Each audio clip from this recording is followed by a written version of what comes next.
어느덧 가정의 달 5월이 다가오고 있습니다. 안녕하세요. 저는 제주도에 거주 중인 40대 초반의 여자입니다. 지금 이곳은 많은 관광객분이 찾아주면서 활기를 띠고 있어요. 저 역시 저희 업체를 찾아주시는 많은 숙박객들 덕에 바쁜 하루하루를 보내고 있답니다. 5월이 되면 아유, 돈 나갈 일 투성이다 하면서 앓는 소리와 동시에 왠지 모를 들뜬 기분을 느끼고들 하죠. 저 역시 그렇답니다. 특히나 이번 5월은 저한텐 유독 과제처럼 느껴져요. 작년에 한 이혼으로 인해 제 마음속엔 부모님께 불효한 것이라는 짐이 생겼기 때문이죠. 저는 주식과 해외 선물에 미친 남자와 이혼을 했습니다. 결혼 생활 8년 만에 말이에요. 하다 투자로 집을 날려먹은 그놈은 저희 친정 부모님이 구해주신 집에 자기 엄마를 멋대로 모시고 왔습니다. 장남 노릇을 해야겠다면서 말이죠. 그놈의 장남 노릇은 무슨 노릇도 상황을 봐가면서 해야 하는 것 아닌가요? 상황 파악, 그리고 주제 파악도 못하는 그놈의 인간 뺨을 날려버리고 이혼을 했습니다. 친정 부모님은 그래도 자식이 없어서 다행이다라면서 위로 아닌 위로를 해주셨지만 자식된 입장에서 이혼은 부모님께 큰 죄를 지은 것 같다는 생각을 하게만 만드네요. 오늘 사연을 쓰게 된 이유도 여기에 있습니다. 얼굴 한번 본 적 없는 여러분들이지만 이렇게나마 공개적으로 이혼 얘기를 하면서 이제 그만 불효를 했다는 죄책감에서 벗어나고 싶거든요. 그럼 용기를 내어 이혼한 이야기를 들려드리겠습니다. 독수리 오형제. 이게 그 인간의 형제들이 동네에서 불리던 별명이었어요. 마치 집성촌처럼 저는 남편의 형제들이 모여 사는 그 동네에서 신혼생활을 시작하였습니다. 형수, 이거 이번에 우리 가게에서 개발한 신메뉴인데 한번 드셔보시라고 가져왔어요. 형 주지 말고 형수만 드세요. 그 인간 그거 형수 덕에 잘 먹고 잘 살아서 그런지 아주 살이 포동포동 올랐던데요. 아유, 형수가 남편이 아니라 아들 하나 키우십니다. 드셔보시고 맛있으면 또 말씀해 주세요. 저 가볼게요. 아니, 형은 진짜 형수한테 삼부일배해야 해. 형수, 나는 진짜로 이해가 안 되는 게 이 인간이 뭐가 그렇게 좋아요? 아이고 참네. 아, 왜 형수가 아까워서 그래? 와, 진짜 우리 형수는 대통령한테 상 받아야 하는데 형수 우리 집 철딱선이 데리고 사라져서 정말 너무너무 감사합니다. 이 인간이 형수 속썩이면 저희한테 바로 일러주세요. 아셨죠? 첫째 시동생부터 막내 시동생까지 저한테 참 잘했습니다. 제 주변 사람들이 부러워할 정도로 말이에요. 처음에 그 사람과 결혼 얘기를 할 당시에는 남편 밑으로 4명의 동생이 있다는 사실이 참 부담스러웠어요. 물론 그나마 시누이 4명이 아닌 게 참 다행이지만 말입니다. 하지만 제 걱정과 달리 4명의 시동생들이 있어서 저는 참 든든했습니다. 한 집 건너 시댁 식구들이 사는 형국이었으나 서로 터치도 많이 없고 좋은 것만 이야기하고 좋은 것만 챙겨주는 사이였기 때문에 나쁠 거라고는 하나도 없었어요. 형제들끼리 우애도 좋아서 집안이 시끄러울 일이 없었습니다. 이혼하기 2년 전까지만 해도 제 결혼 생활에는 큰 굴곡이 없었습니다. 에헤이, 자기야. 이왕이면 돈 쓰는 거 제대로 쓰고 맛있는 거 먹는 게 낫지. 안 그래? 돈은 쓴 만큼 들어오게 되어 있어. 그러니까 우리 이런 거로 째째하게 아끼지 말자고. 내 말 무슨 말인지 알지? 사람이 크게 놀아야 더 큰 물에서 놀 수 있게 되는 거야. 딱 한 가지를 꼽자면 제 남편이었던 그 사람은 씀씀이가 참 컸습니다. 연애 시절에도 씀씀이가 컸었어요. 물론 저나 그 사람이나 직장이 탄탄했기에 걱정스럽지는 않았습니다. 이왕이면 좋은 거, 이왕이면 맛있는 거. 그 사람이 습관처럼 내배는 말이었죠. 그런데 그걸 누구한테 배웠나 했더니만은 자기 엄마한테 배운 거였더라고요. 결혼하고 나서 알았어요. 시어머니의 씀씀이는 거의 뭐 만수로 저리 가라라는 사실을 말입니다. 시어머니가 어떤 사람이었느냐면요. 자기 수중에 있는 돈은 다 쓰는 것을 두려워하지 않은 사람이었습니다. 돈 다 쓰면 택시 타고 집에 가서 애들한테 택시비 보내라고 하면 되지. 뭐 이런 스타일? 아들을 5이나 둔 거를 아주 유용하게 쓰는 사람이었죠. 한 번은 이런 일도 있었습니다. 오빠, 이거 뭐야? 오빠 카드 잃어버렸어? 이거 도난 신고라도 해야 하는 거 아니야? 아니, 무슨 카드가 이렇게 계속 긁혀. 이게 다 얼마야? 오빠, 이거 안 되겠다. 일단 빨리 카드사에 전화해서 정지부터 시키자. 카드 어디서 잃어버렸는지 기억나? 미치겠네, 진짜. 한 번은 남편 핸드폰으로 정말이지 미친 듯이 알림이 울리는 거예요. 거의 뭐 5분에서 10분 간격으로 말입니다. 그것도 다른 것도 아니고 백화점에서만 계속 긁히는 거예요. 남편이 밖에 나가 있는 것도 아니고 저랑 같이 집에 있는데 저렇게 긁히니 둘 다 어안이 벙벙했죠. 이거 진짜 제대로 큰일이다 라는 생각에 헐레벌떡 카드 도난 신고부터 했어요. 그리고서는 다급한 마음에 저는 경찰서에 전화해서 자초지종을 설명하고 있는데 남편이 누군가로부터 전화 한 통을 받았죠. 아들, 이거 카드가 왜 안 긁히니? 뭐야 이게? 아니 엄마 지금 여기 구충인가로 끌려 올라왔어. 아유 이게 대체 무슨 일이니? 아 이게 왜 도난카드라는 거야? 여기 네 이름 적혀 있는데. 아 내가 정말 미치겠다. 미치겠어. 네가 얼른 여기로 좀 와. 내가 네 엄마라고 해도 이 사람들이 내 말을 믿지를 않아. 내가 정말 돌겠네. 남편에게 다급하게 전화를 걸어온 건 다름 아닌 시어머니였습니다. 백화점 매장을 다 훑어내듯이 카드를 긁은 건 시어머니였어요. 그렇게나 물건을 사놓고도 무엇을 더 사려고 했던 건지 시어머니는 카드가 사용되지 않자 자기 아들한테 전화를 걸어온 것이었죠. 남편과 남편 형제들은 시어머니한테 용돈을 드릴 뿐 카드까지 드리지는 않았거든요. 시어머니도 자기 카드가 있었고요. 남편은 일단 자기 엄마가 경찰서에 가게 될 상황에 놓였다고 하니 헐레벌떡 백화점으로 가서 시어머니를 모시고 나왔어요. 잃어버린 줄 알고 도난 신고를 한 거다라고 설명을 하고 말입니다. 엄마, 나랑 이 사람이 얼마나 놀란 줄 알아? 아니 무슨 카드를, 그리고 내 카드를 엄마가 어떻게 갖고 있는 거야? 어? 내가 엄마한테 카드를 준 적이 없는데 엄마가 내 카드를 어떻게 갖고 있어?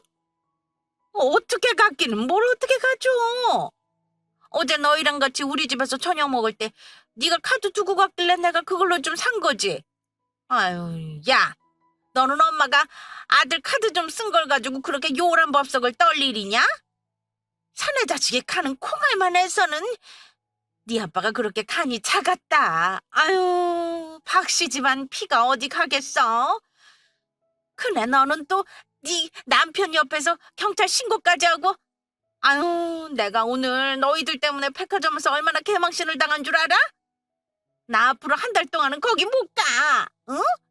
내가 창피해서 어떻게 가겠어? 그것도 하필 자주 가던 매장에서 그 망신을 당해가지고서니 아유 쪽팔려 죽겠네 정말.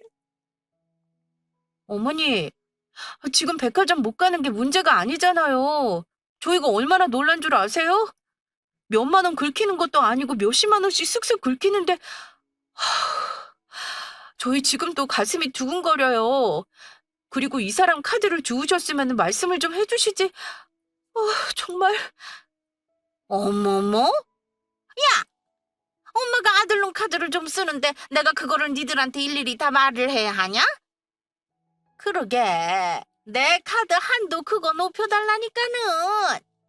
니들 5이서 똘똘 뭉쳐서 안 된다고 해서 일이 이렇게 된 거 아니야? 아유, 사내 놈들이 가는 작아가지고서는. 아유, 됐다, 됐어. 늙으면 죽어야지, 원. 아유. 아, 엄마, 왜 또 말이 그렇게 가? 어? 우리가 엄마 성향을 몰라? 오늘도 내 카드 가지고 이렇게 썼는데 엄마 카드 한도를 올려? 아이고, 됐어. 됐어요. 엄마, 진짜 며느리 앞에서 자꾸 이럴 거야? 내가 이 사람 앞에서 창피해 죽겠어, 진짜. 아, 내가 뭘? 내가 너희를 어떻게 키웠는데? 이놈 아니. 아들 5을 키웠어, 내가. 연년생 5을. 내가 니들 키우면서 고생한 거, 그거 이제 좀 보상받겠다는데. 그게 그렇게 문제야? 너, 나중에 이 엄마 죽고 나서 후회하지 말어. 어? 하여간에. 아들놈 낳아봐야 하나 소용없다니까는. 예, 그래 네가 말해봐. 너는 그래도 너희 친정엄마가 나처럼 했으면 저놈처럼 뭐라고 했을 거니? 당연히 뭐라고 하죠, 어머니. 이 사람이랑 저랑 어머님이 물건 사신 것 가지고 뭐라고 말씀드린 게 아니잖아요. 한두 푼도 아니고, 그리고 무엇보다도 아무 말씀도 없이 그러시면 저희가 놀라지 않겠어요? 너무 서운하다고만 하실 게 아니라 어머님도 이거는 저희 처지를 생각해 주셔야 하는 거예요. 아이고, 야, 니들 아주 둘이 잘 만났다. 아주 똑같네, 똑같아. 네, 아주 잘들 나셨습니다. 잘들 나셨어. 됐다. 나 간다. 자, 여러분, 어떠신가요? 머리가 지끈지끈 아파오지는 않으시는지요? 이혼을 한 상태지만 저는 지금도 저 당시를 생각하면 머리가 지끈지끈 아파옵니다. 시어머니가 저지른 일이 저것뿐이었게요. 나중 가서는 쇼핑 중독 이런 게 있는 건 아닐까 별 생각이 다 들었습니다. 갖고 싶다고 마음먹은 물건은 무조건 가져야 했고 그걸 갖지 못하면 끙끙 앓는 지경까지 가는 그런 사람이었어요. 저 때 시어머니가 질러버린 무수한 돈은 나머지 시동생들이 나눠내서 함께 처리할 수 있었죠. 그래요. 저런 사고는 너무 충격적이긴 하지만 시어머니만 그랬다면, 정말 그랬다면 어쩌면 저는 이혼 같은 건 하지 않고 살고 있었을지도 모르겠네요. 하지만 모전자전 시어머니를 쏙 빼닮은 남편 놈은 시어머니와는 다른 방식으로 사고를 치기 시작했습니다. 그게 이혼의 결정적 원인이 되었다고 해도 과언이 아니었겠네요. 내가 생각하는 게 맞잖아. 차라리 솔직히 말을 하라니까? 다른 여자가 생겼으면 생겼다. 그냥 나한테 속 시원하게 말을 하고 이혼해 달라고 하라고. 그럼 내가 당신이랑 이혼해 주겠다고. 맞잖아. 당신 여자 생긴 거 맞잖아. 그렇지 않고서야 그렇게 핸드폰만 붙들고 있고 자다가도 몰래 거실로 나가서 핸드폰만 만지고. 그게 여자가 생긴 게 아니면 뭔데? 뭐냐고. 오빠 말대로 그런 게 아니면 속 시원하게 말을 하면 될 거 아니야. 아, 여보. 자기가 오해하는 거라니까. 내가 무슨 바람을 피우기는. 당신이 생각했을 때는 내가 바람 피우고 그럴 사람으로 보여? 바람 아니야. 어? 당신이 생각하는 그런 거 절대 아니라고. 내가 좀 일이 있어서 그래. 일이 있어서. 남편이 수상한 행동을 하기 시작했습니다. 남편이 한 행동이 죄다 바람 피우는 사람들의 전형적인 특성과 꼭 맞아떨어졌죠. 종일 핸드폰만 들여다보고 있지를 않나? 잠을 자다가 눈을 떠보면 남편이 옆에 없었어요. 뭐지 하고 나가보면 거실에서 핸드폰으로 뭔가를 하고 있다가 저를 보고는 화들짝 놀랐습니다. 그리고 핸드폰을 황급히 숨겼고요. 아니, 이게 뜻대로 안 되는 걸 어떻게 해? 일단 기다려봐. 알 수 없는 누군가와 의미심장한 통화를 하는 걸 제가 목격하기도 했습니다. 여러분 같으면 어떠셨겠어요? 여러분의 배우자가 저런 행동을 한다면요. 저는 너무 수상했습니다. 그래서 나를 자꾸 물어본 거였어요. 아니, 물어봤다기보다는 참고 참던 감정이 터졌다고 해야 맞겠네요. 일? 무슨 일? 무슨 일인데 그렇게 몇 개월을 꼭꼭 숨기고 그 통화는 뭔데? 어? 뭐냐고! 내가 오빠한테 한두 번 물어봤어? 무슨 일인 거냐? 누구랑 통화를 한 거냐? 내가 생전 오빠한테 그런 거 꼬치꼬치 물어본 적 있어? 없잖아! 오빠가 생각해도 나한테 너무하다고 생각하지 않아? 오빠 처지 바꿔 생각을 해봐. 내가 오빠한테 그렇게 꽁꽁 숨기고 수상하게 굴면 오빠는 오해 안 할 것 같아? 그래. 끝까지 얘기 안 하겠다 이거지. 그럼 이혼하자. 나는 이렇게 못 숨기고 사는 거 그런 거 못해. 그럼 이혼해. 이혼하고 오빠가 그 여자랑 살던 알아서 해. 알겠어? 이거 나! 돈, 돈 때문에, 그래, 돈 때문에. 내가 계속 해외 선물이랑 주식하고 있었는데, 그게 이번에 비트코인이 문제가 생기면서 시장이 같이 엉켜서, 내가 돈을 좀 크게 날렸어. 그거 원상복구하느라 상철이 자식이랑 계속 통화하고 있었어. 자, 봐봐. 손실액 보여? 내가 이거를 자기한테 어떻게 이야기를 하냐? 어? 내가 이걸 어떻게 얘기해? 안 그래? 상황 수습되면은 이제 투자 그만하고 원금만 복구해서 나오려고 했어. 그게 다야. 그런데 내가 무슨 바람을 피운다는 무슨 그런 생각해. 장철이한테 전화라도 해볼까? 그래야 내 말 믿을래? 남편은 여자가 아니라 투자 문제 때문에 그렇게 핸드폰을 붙들고 살았던 것이었습니다. 저 때 처음 알았어요. 남편이 연애 시절부터 쭉 투자를 해왔던 걸 말입니다. 수익이 날 때마다 이것저것 사기도 하고 또 그 돈으로 투자를 하기도 하고 그랬다더군요. 이제야 퍼즐이 맞춰졌어요. 남편이 연애 시절부터 쭉 씀씀이가 컸던 이유를 말입니다. 저는 돈을 쉽게 벌면 그만큼 쉽게 쓴다는 생각을 하고 있어요. 제가 생각했을 땐 남편이었던 그 사람은 투자로 큰 돈을 벌었다 잃었다 하면서 돈의 감각을 잊은 거라고 생각을 했습니다. 저는 원금만 복구하고 절대 투자 같은 거 하지 말라고 했어요. 제 성향이 안정적인 걸 추구하기도 했고, 그리고 그렇게 얻은 돈은 결국 언젠가는 내 손에서 새어나가는 돈이라고 생각을 했었거든요. 남편은 저한테 약속했었습니다. 절대로 원금만 복구하고 나면 절대로 투자 같은 건 하지 않겠다고 말이에요. 실제로 주식이나 해외 선물을 하는 사람 중에 원금만 찾자, 원금만 회복하자라고 하다가 투자의 구렁텅이에서 헤어나오질 못한다고 하잖아요. 하지만 다행스럽게도 제 남편이었던 그놈한테는 빠져나올 기회가 없었습니다. 원금을 복구했거든요. 그놈이 원금을 복구하던 그날 제 앞에서 주식 계좌니 뭐니 다 해지했었어요. 저는 그렇게 내 눈으로 보았으니 그 사람을 믿었죠. 믿는 도끼에 발등 찍힌다.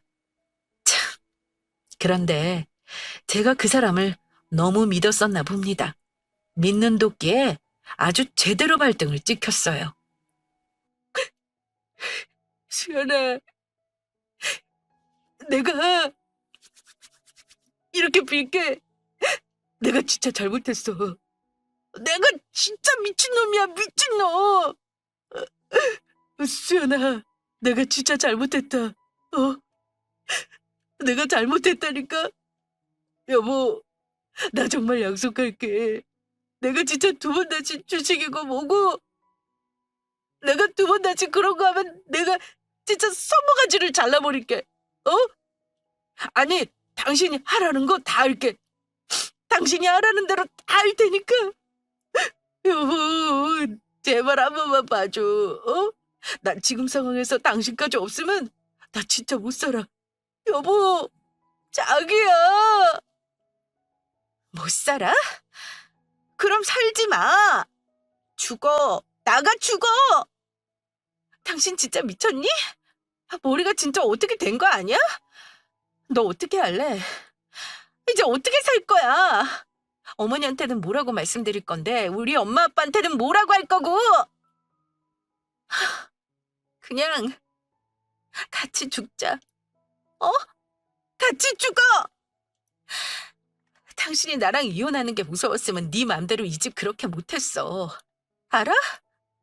뭐? 담보를 받아? 대체 왜? 뭐가 부족해서? 내가 지난번에 뭐라 그랬어? 너, 박지혁! 너 그거 원금 복구한다고 끙끙 싸맬 때 나랑 약속하지 않았어? 2번 다시 투자 안 한다며! 원금만 회복하면 안 할 거라며! 대체 왜 그러니? 어? 우리가 돈이 없어, 직장이 없어. 남들처럼 그냥 평범하게 살고 있었잖아. 아니야? 그런데 뭐가 그렇게 욕심이 나서 집을 담보로 대출까지 받냐고! 혹시 주식을 하신 분들은 기억하시려나 모르겠네요. 비트코인이 추락하면서 주식이며 해외 선물이며 같이 추락하던 시기가 있었어요. 그 수많은 개미 중에 제 남편 놈이 끼어 있었던 것입니다. 정말 꿈에도 예상하지 못했고 상상도 한 적 없는 일이었죠. 투자하려면 공부라도 좀 할 것이지. 그 인간이 그저 남들이 사는 거 따라 사고 남들이 팔 때 따라서 팔고 그렇게만 했어요. 대체가 그 머리로 좋은 대학은 어떻게 나왔으면 어떻게 그 회사에 들어간 것인지. 그런데 그 인간이 하다 투자금을 마련하기 위해 공동명의로 해두었던 저희 집을 담보로 대출을 받았네요. 여러분 같으면 어떻게 하시겠어요? 저는 저날 태어나서 처음으로 피가 거꾸로 솟는 기분을 느꼈습니다. 말 그대로 눈이 돌아서 뵈는 게 없는 지경에 이르렀죠. 내가 나 좋자고 그런 줄 알아? 나 좋자고 그런 거 아닌 거 그거는 당신도 알아줘야 하는 거야. 내가 나 좋자고 혼자서 그렇게 무모한 짓을 했을 리가 없잖아. 안 그러냐고. 시연아, 내가 어떻게 좀 해볼게. 내가 어떻게든 해본다니까. 수연아, 내가 이렇게 빌게 제발. 제발이고 나발이고 그거는 네가 알아서 해. 네가 알아서 하라고. 너 내 돈은 어떡할래? 이 집 구할 때 정확히 너랑 나랑 돈 반반해서 넣은 집이었어. 그런데 그거를 네 마음대로.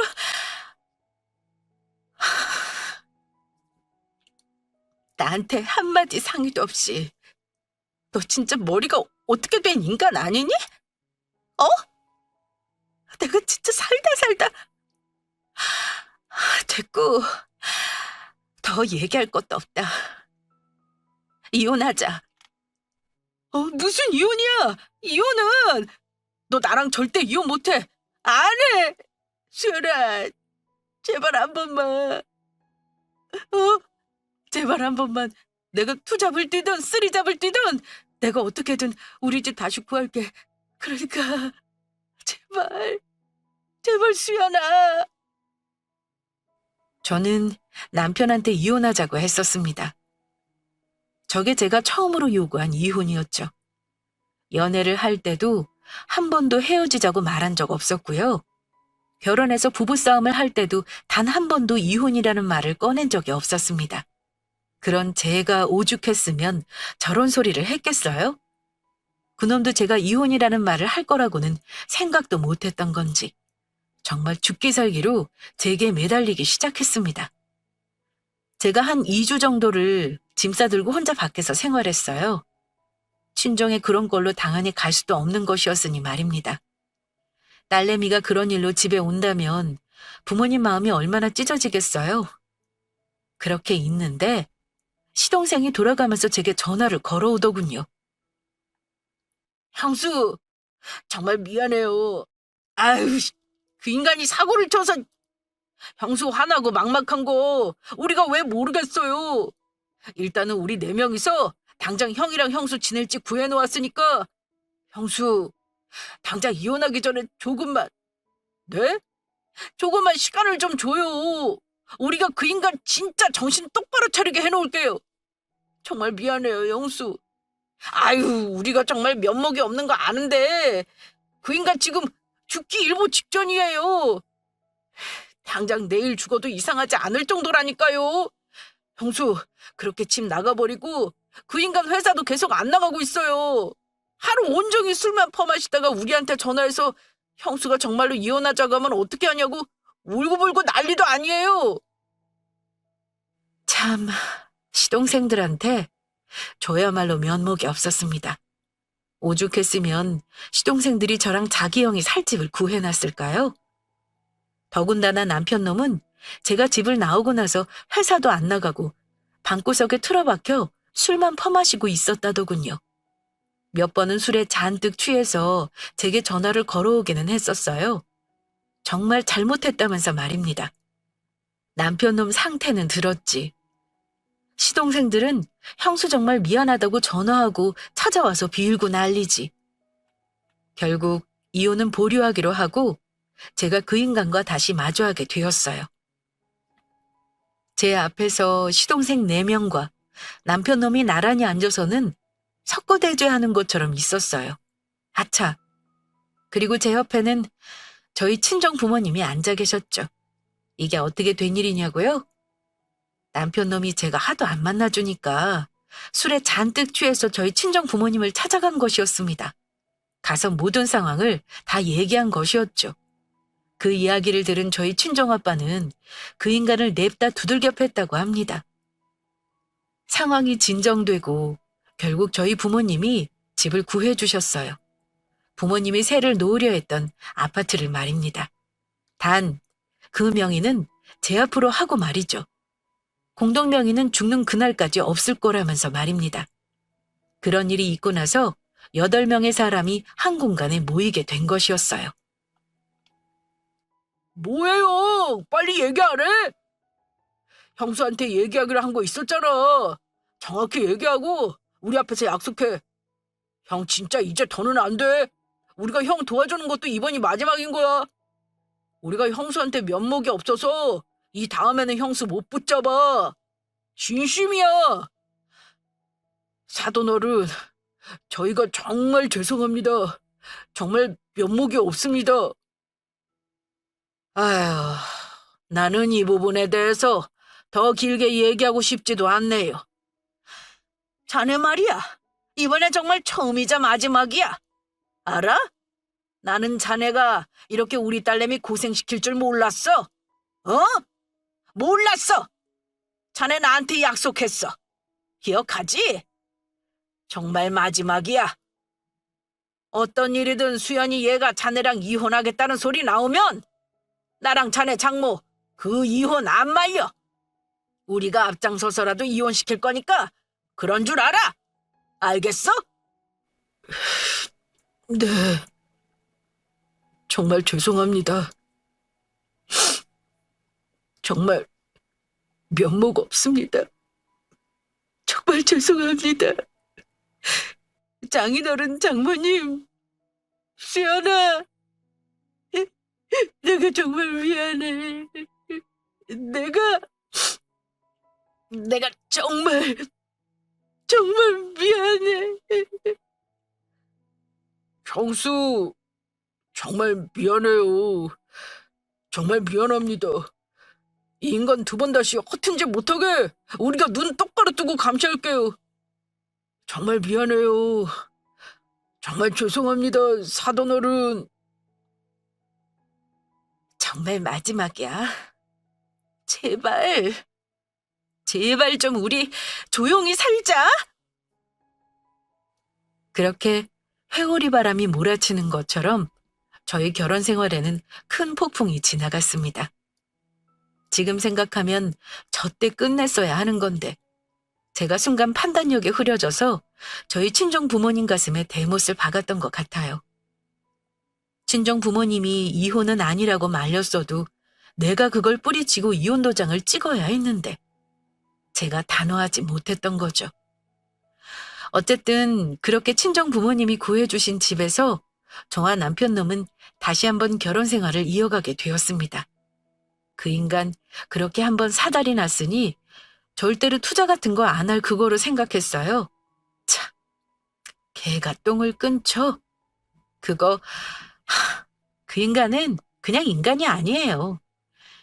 그놈이라고 하죠. 여러분도 아시죠?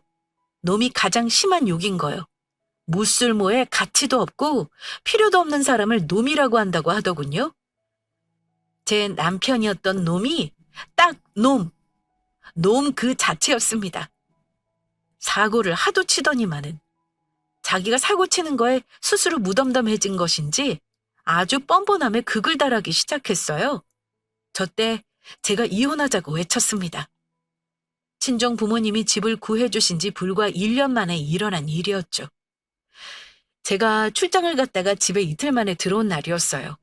문을 열고 들어섰는데 낯이 익은 신발이 놓여 있었죠? 대체 누가 온 건가 하고 집에 들어서는데 제 앞에 보이는 건 대형 캐리어 4개, 그리고 짐을 풀고 있는 시어머니, 그리고 그놈이 서 있었습니다. 그 망할 놈은 저를 보고는 그대로 그 자리에 얼어붙었죠. 시어머니는 저를 보자마자 엉엉 울기 시작했고요. 아이고 얘 큰애야. 이제 어떡하면 좋니? 응? 어떡하면 좋아?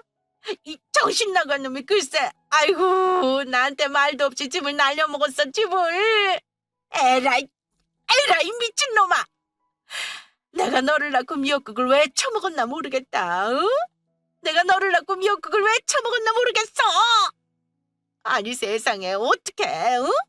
그렇게 주식이나 뭐네 한다고 네 와이프랑 이혼하기 직전까지 가놓고 내가 사돈 양반 내외 볼 면목이 없어 면목이.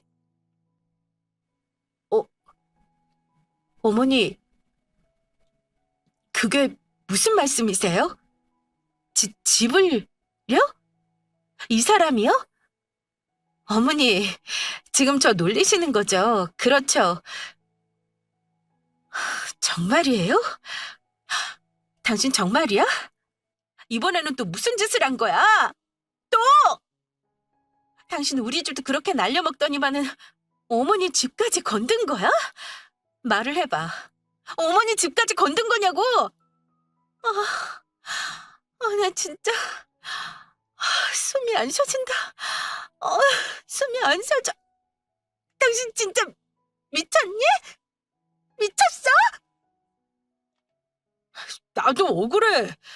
나도 억울하다고. 상철이 그 자식이 분명히 이거는 무조건 단타로 반등 칠 거라고 그래서 이번에 딱 한 번만 더 마지막으로 크게 돈 뽑고 그러고 나서 안 하려고 했어. 나도 상철이 자식한테 묻고 또 물어서 이건 진짜 제대로 된 정보다. 그러니까 확신하고서 들어간 자리였다고. 나라고 이렇게 될 줄 알았겠어? 당신 말대로 장인어른한테 득작 쳐맞아가면서 내가 당신한테 무릎 꿇고 비길까지 하면서 2번 다시 투자 안 하겠다고 한 놈이야. 그런 내가 어떤 마음으로 그 투자를 했을지 당신 그런 내 마음도 좀 알아줘야 하는 거 아니야? 나도 억울하다고 지금. 상철이 그 자식은 전화기도 꺼놓고. 나라고 엄마 집 날려먹고 싶었겠어? 그랬겠냐고. 여러분, 저거 진짜 미친 거 아닌가요? 누가 자기한테 떼돈을 벌어 오랬냐고요. 저요? 친정 부모님이 구해주신 그 집에서 그냥 둘이 벌어오는 돈으로 평범하게 그 돈 안에서 적금하고 여행도 다니고 그냥 그렇게 그 정도만 살기를 바랬습니다. 뭐 일확천금을 원한 적 단 한 번도 없었고 그런 걸 바란다고 남편한테 이야기한 적도 없었어요.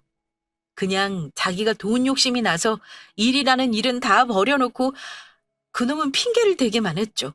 다 당신들과 잘 살기 위해서 한 일이었다는 그 말 같지도 않은 핑계 말입니다. 그 인간이 글쎄 또 친구 말만 믿고 주식에 투자를 한 거였어요.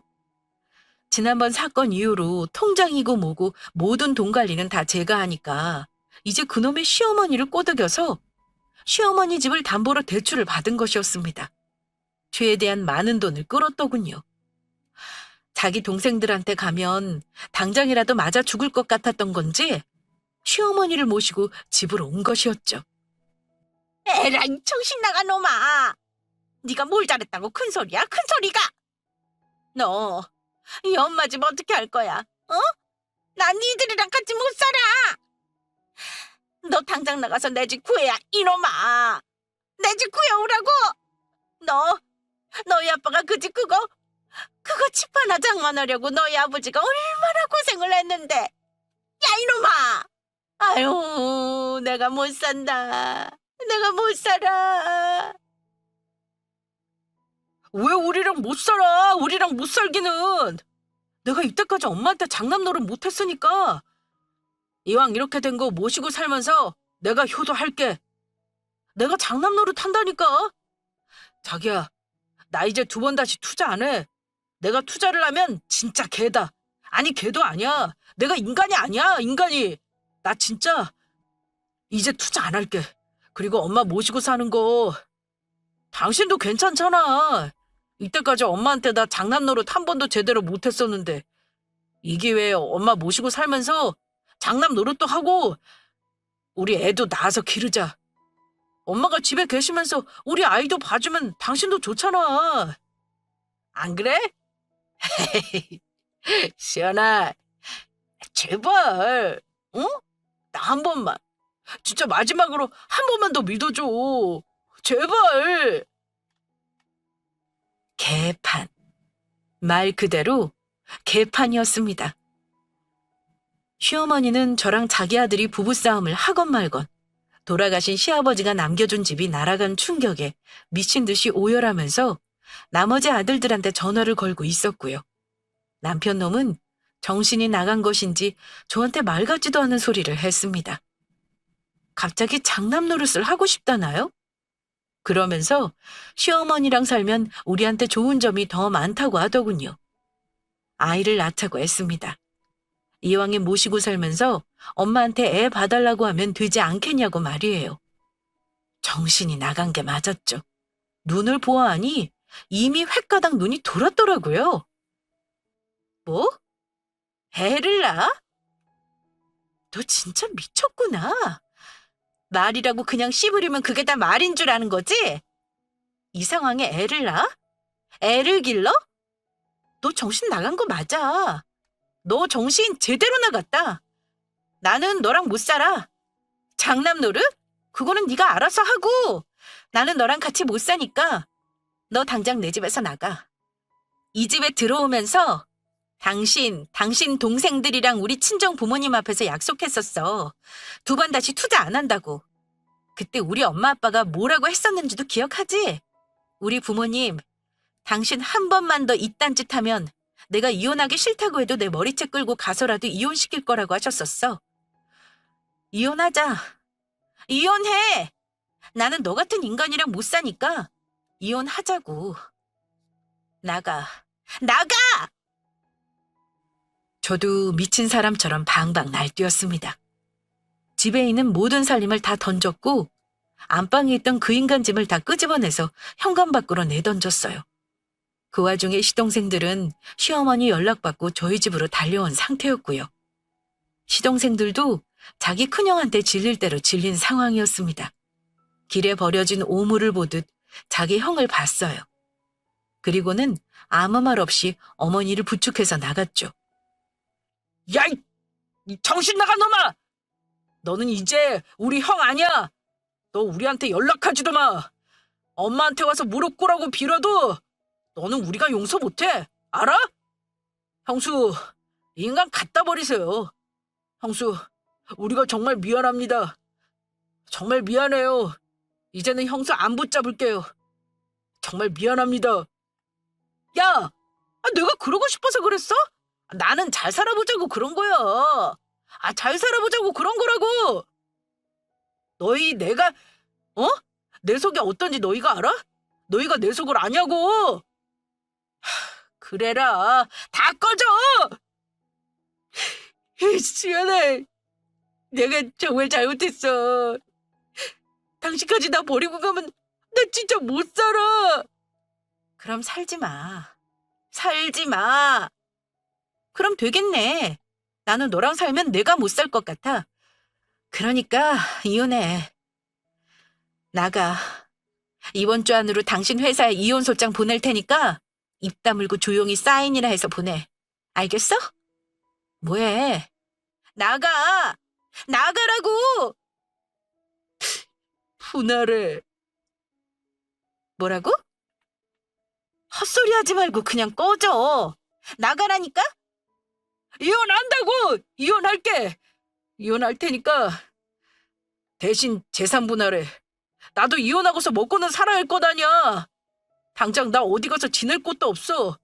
저 자식들 진짜로 나랑 인연 끊을 놈들이고 엄마도 나 안 볼 게 뻔해. 나도 살아야 할 거 아니야. 그러니까 나랑 재산 나눠. 그럼 내가 이혼해 줄게. 자. 저는 저 이야기를 듣자마자 그 정신 나간 인간 뺨을 갈겨버렸습니다. 이혼을 해줄 테니 저한테 재산 분할을 해달라고 하더군요. 정말 웃음밖에 안 나왔습니다. 그리고 나중에는 그 자식이 경멸스러워지기까지 했어요. 뺨을 맞고도 그 자식은 저한테 재산 분할을 해달라고 하더군요. 그렇지 않으면 이혼하지 않겠다나요? 그래서 저는 나는 너한테 재산 줄 생각 없다. 꺼지라고 했습니다. 너는 진짜 끝까지 양심이라고는 없는 인간이구나. 이렇게 네 주변 사람들을 쑥대밭으로 만들어 놓고서 그 와중에 너는 살아야겠어? 그래서 나한테 재산 분할해주면 이혼하겠다고 한 거야? 마음대로 해. 네가 합의 이혼 안 하겠다고 하면 나는 너한테 이혼 소송 걸 거야. 그럼 되지. 안 그래? 어디 한번 해보자. 이미 우리는 끝났어. 이 상황에서 내가 너랑 어떻게 살겠니? 안 그래? 어디 한번 해보자. 이혼 소송. 그렇게 저는 그놈을 제 집에서 내쫓았고 치열한 이혼 소송을 하기 시작했어요. 재산을 달라는 그놈과 재산은커녕 위자료를 내가 받아야 한다는 제 입장이었죠. 결국은 시동생들 도움으로 제가 위자료를 받았고 재산도 지켰습니다. 시동생들이 증인으로 내용을 적어줬거든요. 자기네들 형이 어떤 짓을 해왔고 어떤 손해를 입었고 저희 친정에서 어떻게 해주었는지 말입니다. 결국은 그 인간 저한테 너 없으면 못 산다고 하더니만은 판결받고 나오는 가정법원 앞에서 저한테 독한 년이라고 욕을 했어요. 저는 대꾸도 안 한 채 무시하고 제 갈 길 갔습니다. 그렇게 저와 그 인간은 끝이 났어요. 그리고서 저는 회사도 관두고 이곳 제주도로 오게 되었죠. 서울에서의 삶이 너무 싫어졌기 때문입니다. 지금은 이 생활이 너무 좋아요. 부모님도 지금의 제가 더 행복해 보인다고 하시고요. 이렇게 글로 적고 나니 제가 엄청난 인간이랑 살았었네요. 저 이혼 잘했죠. 이제는 홀가분하게 살아도 되겠죠? 이렇게 털어놓고 나니 괜히 코가 시큰해지네요. 그래도 마음은 시원합니다. 이게 다 제 이야기를 들어주신 여러분 덕분이겠죠? 오늘 제 이야기를 들어주셔서 정말 감사해요. 덕분에 잘 살 수 있을 것 같습니다. 그럼 저는 이만 글을 마칠게요. 다음에 또 사연을 보내는 날이 온다면 그때는 즐거운 이야기로 꼭 인사드리고 싶습니다. 그럼 모두들 좋은 주말 보내세요. 감사합니다.